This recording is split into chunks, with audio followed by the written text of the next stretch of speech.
My father left me a Rolex when he died, but when it vanished from my drawer and reappeared at a pawn shop along with a secret message hidden inside, I uncovered the betrayal of a lifetime.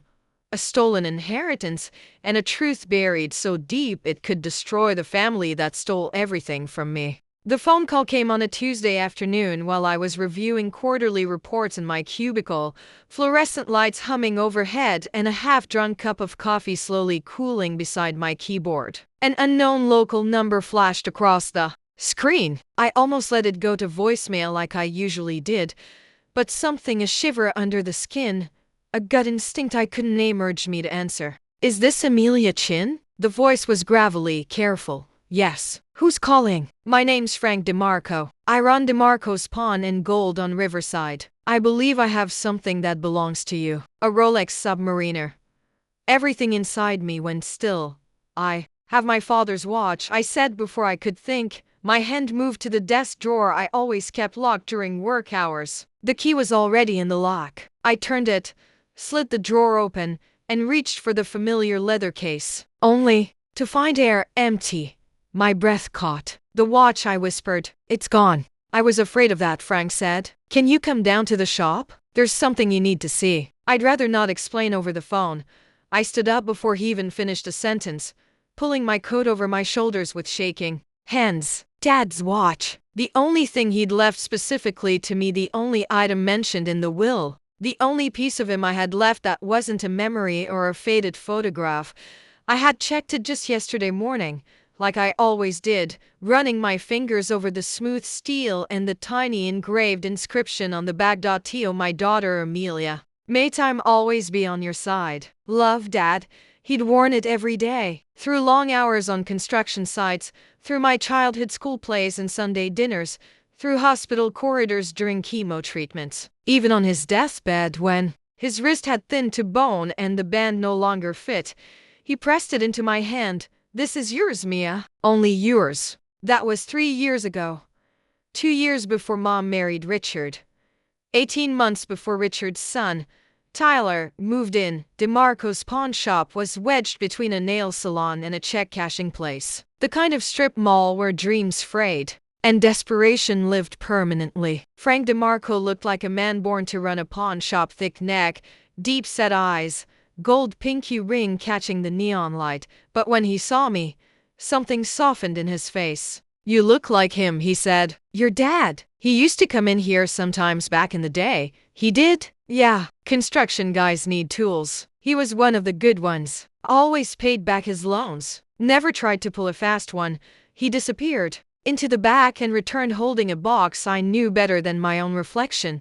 "This came in yesterday. Guy said it was his to sell." I opened it to inspect and he placed it on the counter and opened it with a snap. There it was.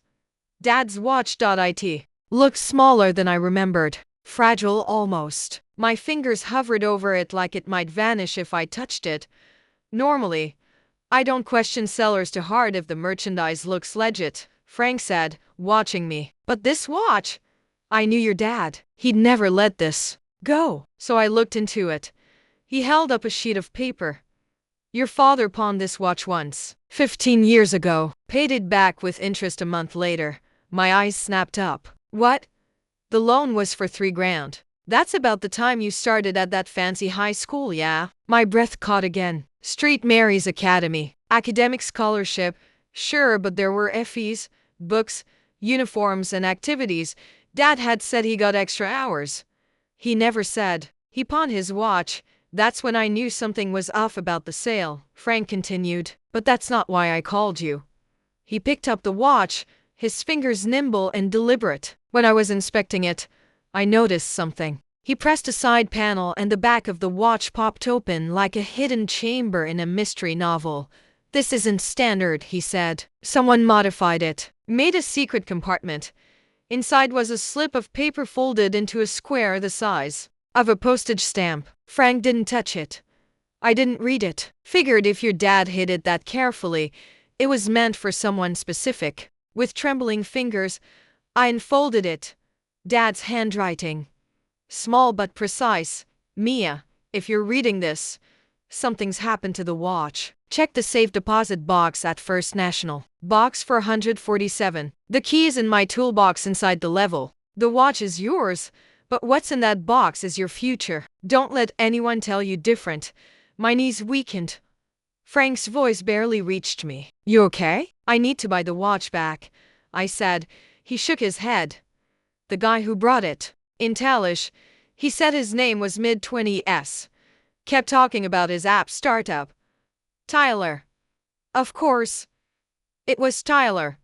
He took cash for it, $8,500, but I never filed the paperwork.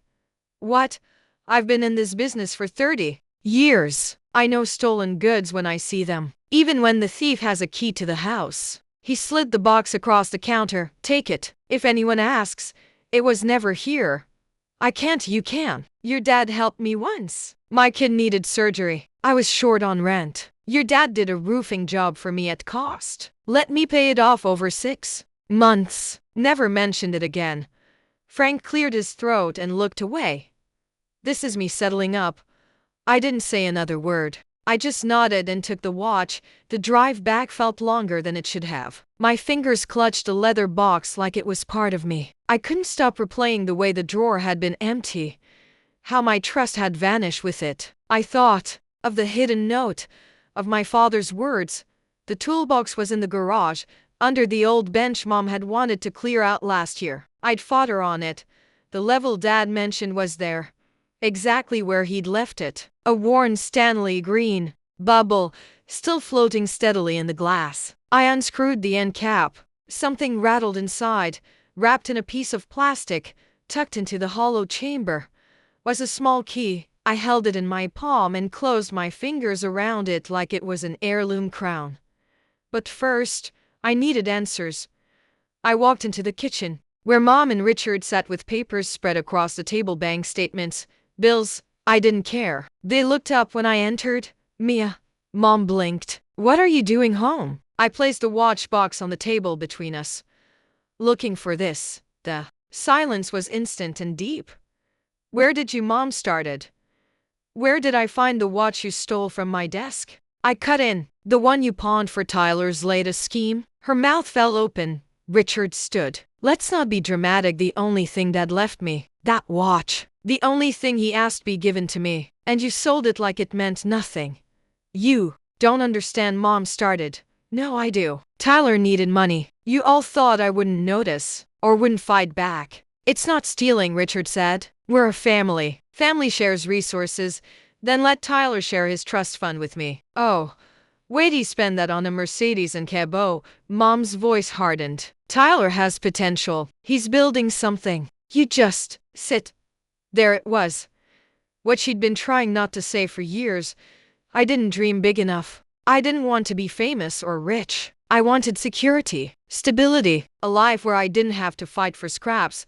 I want the money back, I said. Richard laughed. We don't have it. It's invested. Then get it back, or I press charges. The watch was reported stolen this morning. Here's the report number. I placed a printed document on the table. You wouldn't, Mom whispered. Tyler could go to jail. He committed a felony.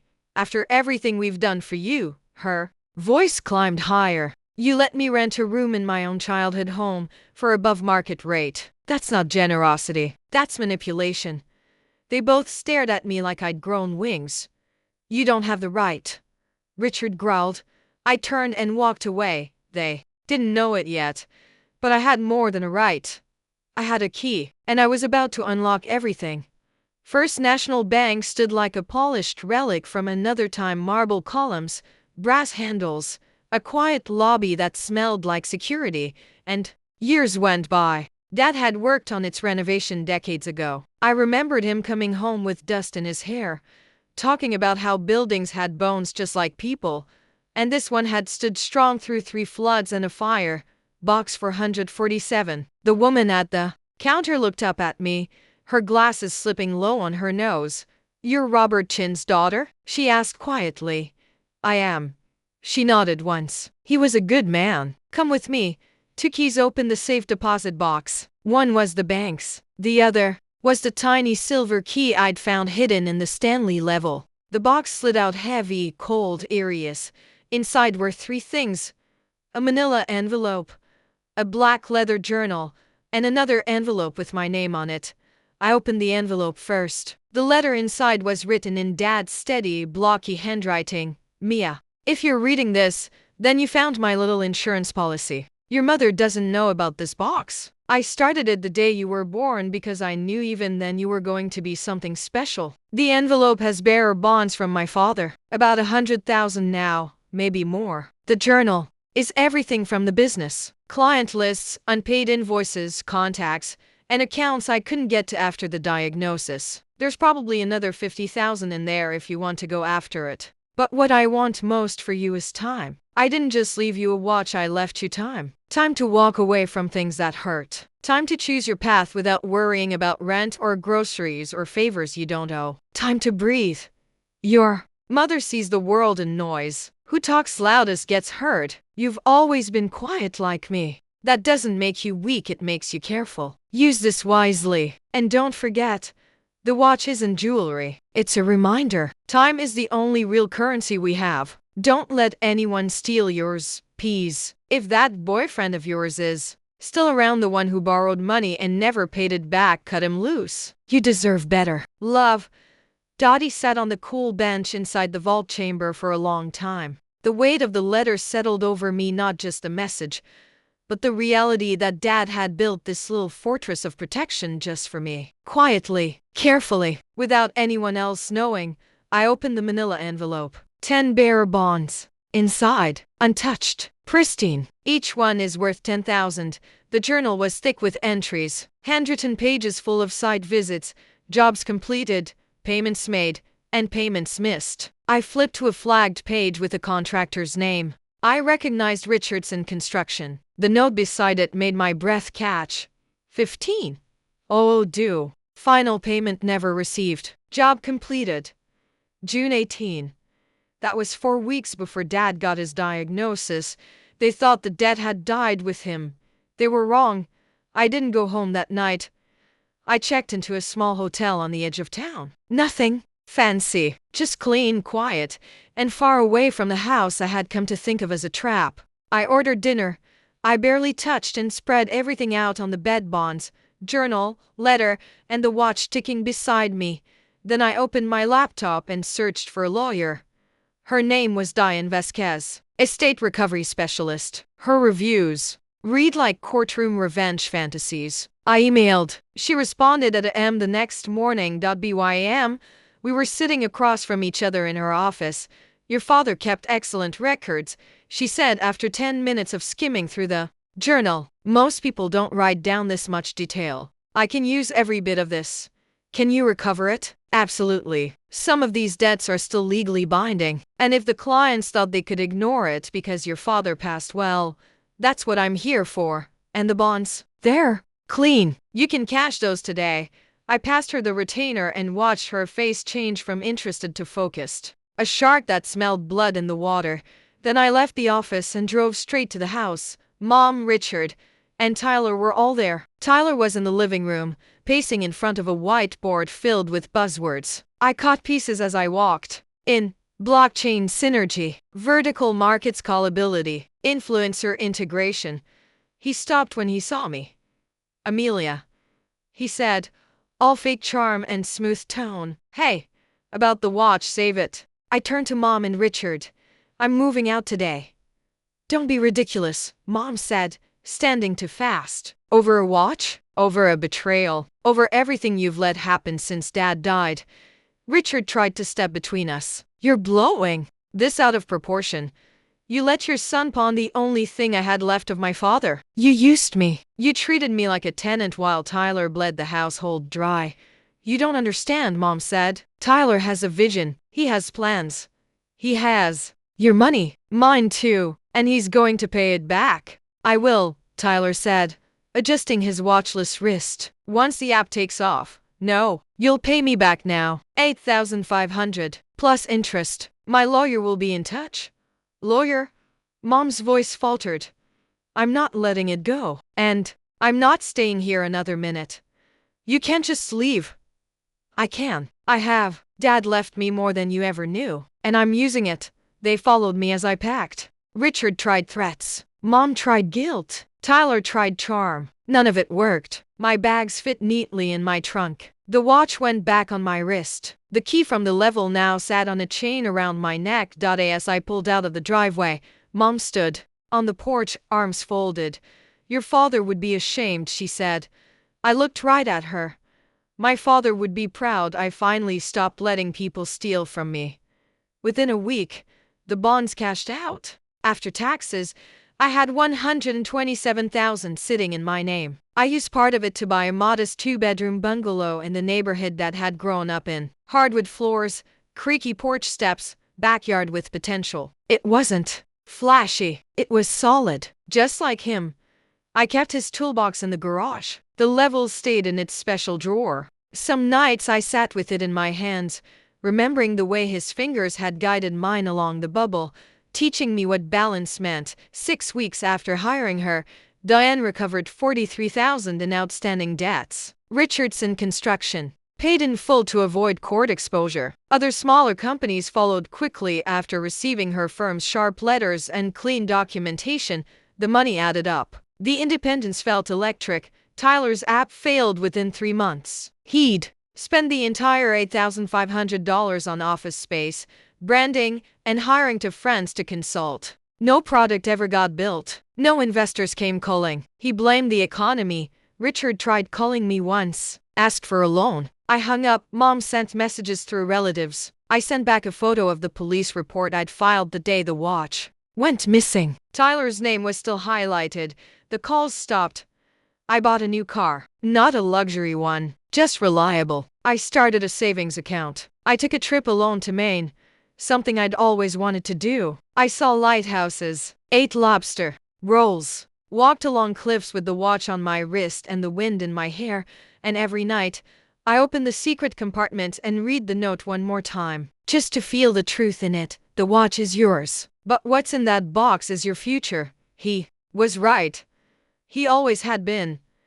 The small house I bought with my father's money sat on a quiet street lined with old trees and older stories. Most of the neighbors were retired couples or single mothers who waved from their porches. It was the kind of place that didn't require a doorman or an alarm system, just trust and decent boundaries. I kept the blinds open during the day and the doors locked at night, but I didn't feel watched. I felt safe.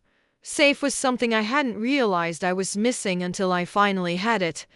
I started waking up early. I'd make coffee in Dad's old mug, the one with the faded "World's Okay's Dad's" slogan, and sit on the back steps watching the sun crawl over the fence. I began freelancing from home, taking on project management contracts for construction tech startups. I didn't need the income, not yet, but I wanted structure, control, my time on my terms.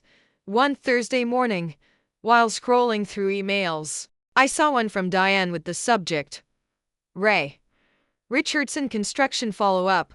I opened it. Mia. Just a heads up, when we pressed Richardson for additional late fees on your father's contract, their in-house counsel responded oddly. They claimed there had already been a final settlement with your family back in 2021. I've requested documentation. Something about this doesn't sit right. We'll keep you posted. Final settlement? There had been no settlement. Not with me. Not with Dad's estate. Not with any lawyer. I called Diane. Something's off, she said immediately. Either they're lying or someone signed paperwork claiming to represent your father's interest. Who would have done that? Only someone with access to the estate. Or someone pretending to have it. My stomach dropped. Richard. Or worse, Mom. They had access to Dad's files, his paperwork, and his old accounts. When the will was read, it was clear. Everything but the watch went jointly to Mom. But a settlement with Richardson Construction implied someone had tried to collect money in his name. Money they never told me about. The money they hid. Diane dug deeper. Within a week, she found it. A copy of a private agreement signed between Richardson Construction and family representative Amelia Chen, dated 2 years after Dad's passing. It was typed in clean language, notarized, and filed through a small mediation office outside county channels. The amount listed? $12,000. The memo line? Full and final satisfaction of account for services rendered by Robert Chin. My mother had taken the money, quietly, without telling me, without honoring Dad's record, which clearly showed the full amount due was 15,000, not 12. She had stolen from the business he built, from the legacy he left, from me. My hands shook as I scrolled through the scanned documents. Diane was already drafting a demand letter, but that wasn't enough. Not this time. This wasn't a simple betrayal anymore. This was calculated theft. I needed to know why.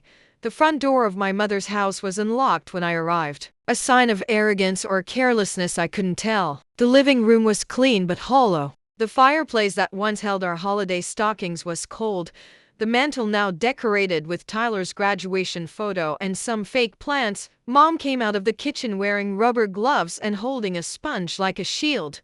Mia, I need to talk to you alone. Her eyes narrowed, but she peeled the gloves off and gestured toward the dining table. I pulled out a chair. She didn't sit. Did you sign a settlement agreement with Richardson Construction 2 years ago? Her body flinched almost imperceptibly. What are you talking about? Don't lie to me. I handled what needed handling, she said carefully. It was unfinished business. I did what your father would have wanted. What he would have wanted was for the full debt to be honored, for the money to go to me as the rightful heir of his business interests. You settled for 12,000. Where's the rest of the money? I used it. On what? House payments, Tyler's classes, groceries. You mean Tyler's coding boot camp scam, his car upgrades, his third trip to California for networking. Mom folded her arms.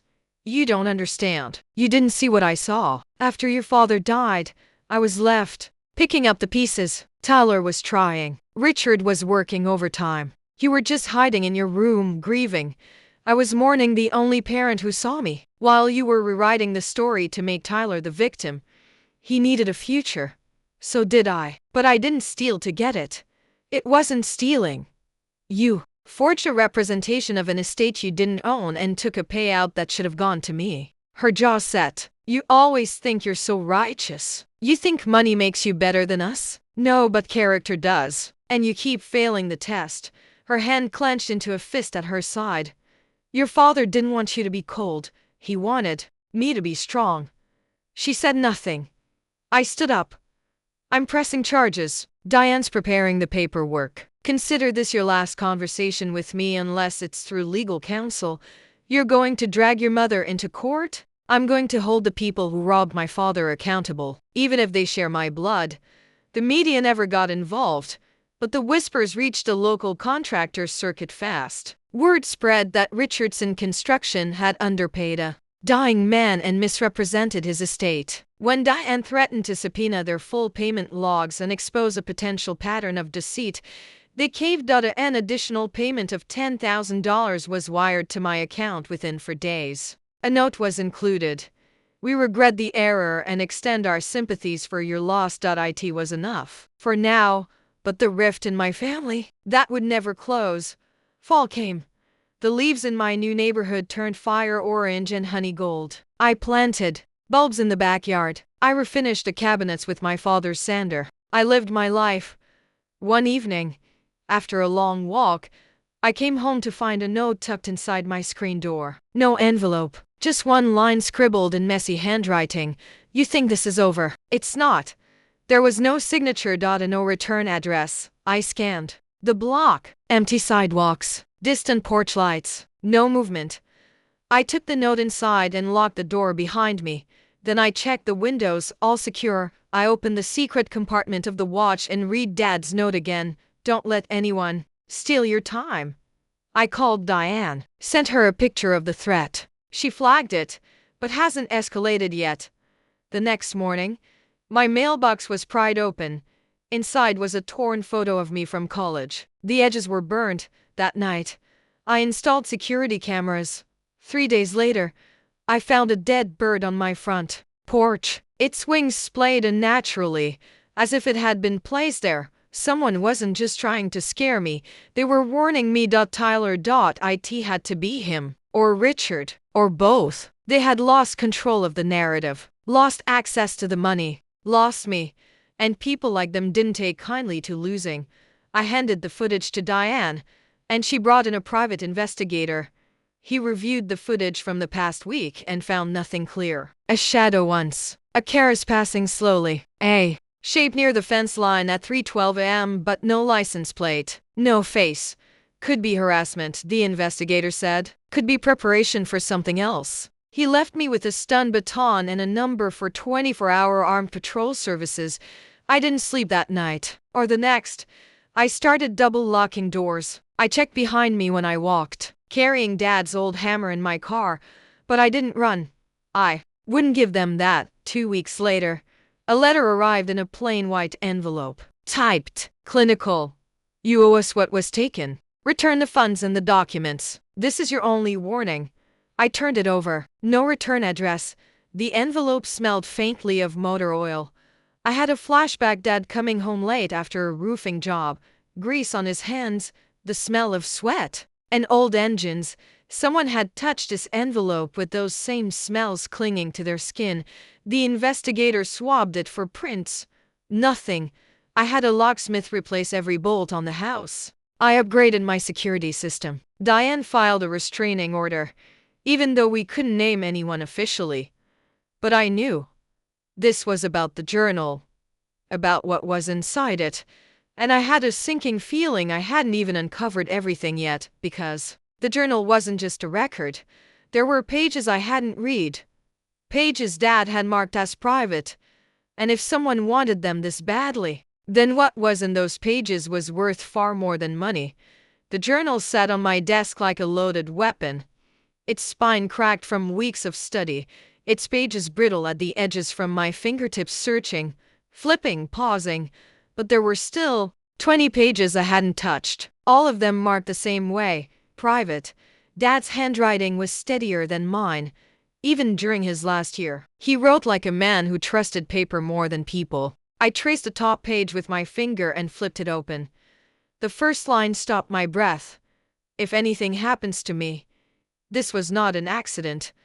What followed wasn't just notes. It was a confession, a chronology, names, dates, descriptions, a record of conversations and threats and contracts gone sideways. It read like the kind of report you'd hand a journalist or a DAW. And at the center of it all, Richardson Construction. Dad had been subcontracted through a shell company linked to Richardson. On paper, it looked like a legitimate project, a housing development funded by public-private investment. But deeper in the journal, Dad laid it all bare. They used fake invoices, forced small contractors like me to sign backdated approvals, threatened to blacklist us from city jobs if we objected, told me to keep my head down and accept partial payment, said I should be grateful. I could see him writing that, sitting alone at the dining table after midnight, his hands rough from roofing nails, his coffee growing cold. I could hear his voice in my mind, not angry, not defeated, just exhausted. On the next page, he had listed 3 names. One of them was someone I knew. Richard Emery, Richard. My stepfather. My breath caught in my throat. According to the journal, Richard had worked as a site manager for one of Richardson's subcontractors back then. He'd been the one to offer Dad the job. He'd been the one who handled the payouts. He'd signed the false invoices. He'd even threatened Dad once when he asked for full payment. Don't be the guy who gets blackballed. Take the 12 grand and keep your mouth shut. That was 5 months before Dad's diagnosis. That was 6 months before Richard started dating my mother, and now he was married to her, living in the house Dad built, calling himself the provider, taking what wasn't his. The truth hit me like a thunderclap. Richard hadn't just stolen from Dad after his death. He had betrayed him while he was alive. He had used my mother as a shield, used Tyler as a distraction, and now they were sending threats because the truth was crawling out of the dark. They were scared. They should be.